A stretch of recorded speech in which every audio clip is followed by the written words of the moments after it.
Assalamualaikum warahmatullahi wabarakatuh. Pendekatan filsafat itu akan membantu bagi sejarawan untuk bisa mencermati unsur-unsur filosofi di dalam karya sejarah, baik itu sejarah tradisional, sejarah kolonial, maupun sejarah kontemporer.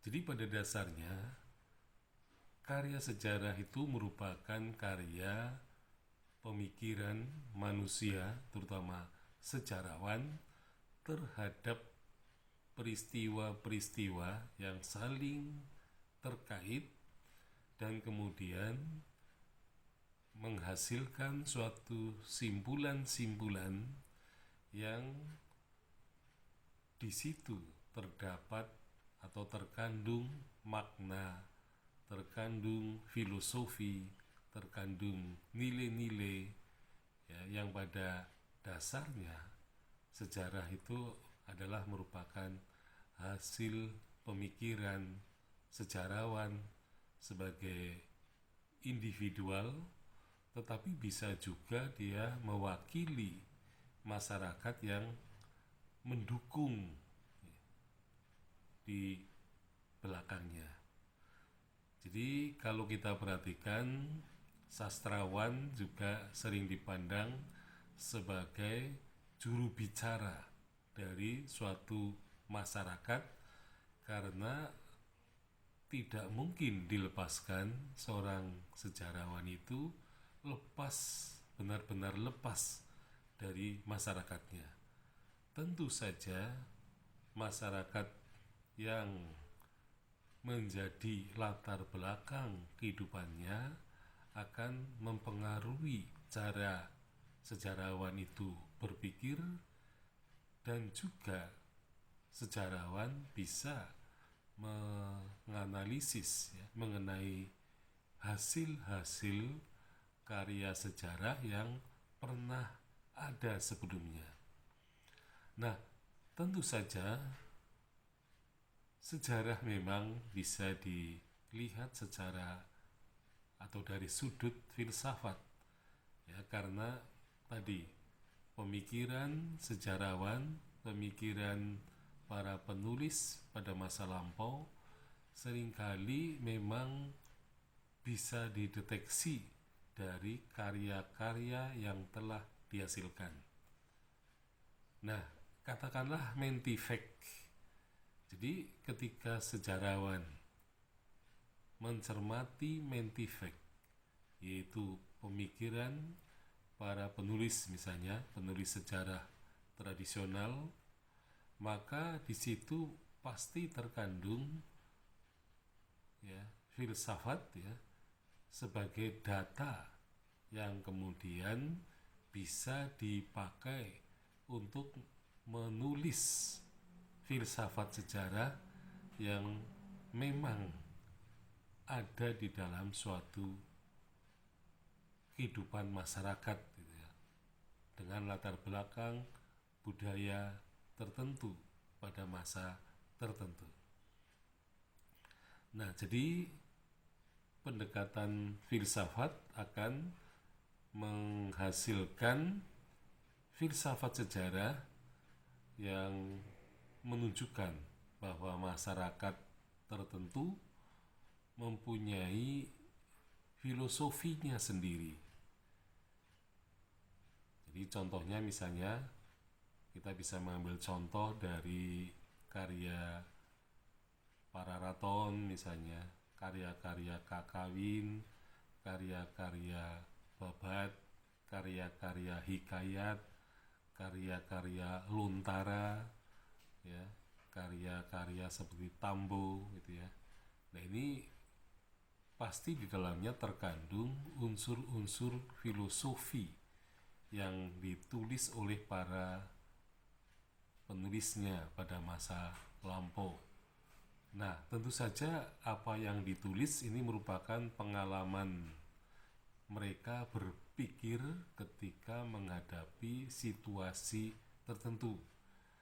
Nah, pada zaman modern misalnya, sejarawan modern tentu ketika dia menulis karya penelitiannya yang terkait dengan sejarah masa kini, nah dia akan mendapatkan nilai-nilai yang bisa apa bisa ditunjukkan kepada masyarakatnya, ya misalnya meskipun ya bisa kalau nilai itu positif, tetapi bisa juga ada yang sebaliknya. Jadi misalnya ada kebiasaan-kebiasaan. Jadi misalnya dalam sejarah Indonesia ada kebiasaan-kebiasaan buruk manusia Indonesia misalnya. Kalau kita mencari segi-segi negatif dari kehidupan masyarakat Indonesia. Sebagai contohnya misalnya kalau kita merenung ya sejarah Indonesia, mengapa bangsa Indonesia selalu kalah dalam peristiwa peperangan melawan penjajah ya. Nah, maka sejarawan dari hasil renungan itu bisa diperoleh beberapa hal. Jadi misalnya bangsa Indonesia memang bangsa yang lebih katakanlah di bawah gitu ya, artinya tidak semaju lawannya itu. Jadi contohnya misalnya dalam perang bangsa Indonesia kalah karena kalah dalam hal persenjataan. Jadi teknologinya masih kalah gitu ya. Jadi ketika perang menggunakan pedang, perang menggunakan panah. Nah kalau panah lumayan ya, jadi panah itu bisa eksekusi lawan dari jarak jauh seperti halnya dengan pistol atau dengan senjata bedil misalnya ya. Jadi bedil bisa menembak dari jarak jauh. Nah, panah juga sama gitu ya. Tapi kalau pedang memang orang harus perang jarak dekat gitu. Nah, jadi teknologinya masih kalah gitu. Dan yang berikutnya sejarawan bisa melihat bahwa sisi kelemahan orang Indonesia adalah seringkali munculnya pengkhianat-pengkhianat.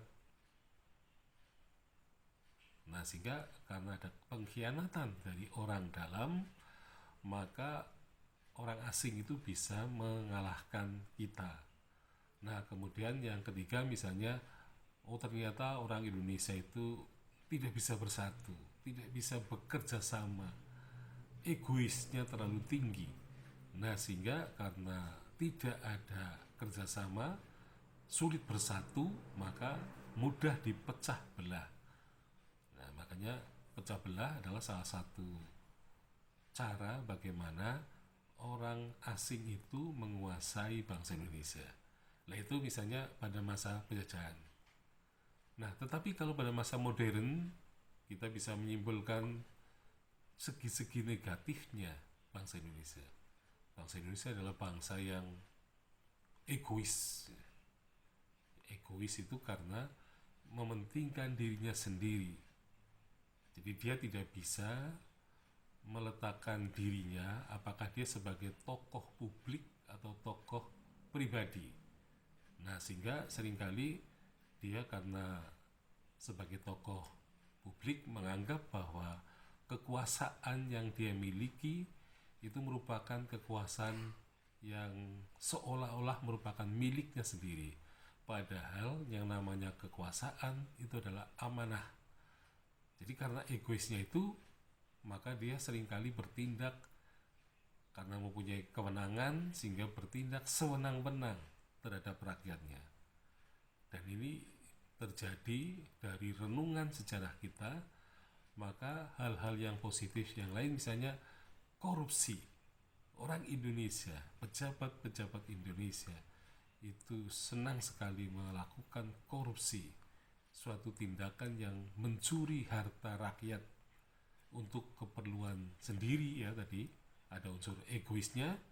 Nah, sehingga sebenarnya bangsa Indonesia itu tidak akan maju kalau para koruptor itu dibiarkan begitu saja, sehingga rakyat kecil yang tidak mempunyai kewenangan apapun, tidak mempunyai kekayaan apapun, tidak mempunyai kekuasaan apapun, maka dia berada pada titik nadir, ya, artinya mereka selalu di bawah bayang-bayang kekuasaan, dan mereka ditekan, kemudian dieksploitasi. Jadi akhirnya para pemimpin bangsa ini telah mempraktikkan apa yang telah dilakukan oleh para penjajah terhadap bangsa Indonesia. Jadi dia meniru gaya memerintah para penjajah, sehingga akhirnya kita bisa mengatakan bahwa pemimpin bangsa Indonesia itu lebih kejam daripada penjajah yang pernah, ya, menguasai Indonesia. Dan inilah salah satu renungan secara filosofis terhadap sejarah Indonesia. Tetapi bisa juga kita melihat sisi-sisi positifnya. Dan tentu saja sejarah memang harus menjadi bahan renungan, menjadi bahan inspirasi, menjadi teladan bagi masyarakat Indonesia sesudahnya, yaitu sebagai pelajaran yang sangat penting untuk menghadapi tantangan zaman yang selalu berubah-ubah. Sekian, Assalamualaikum warahmatullahi wabarakatuh.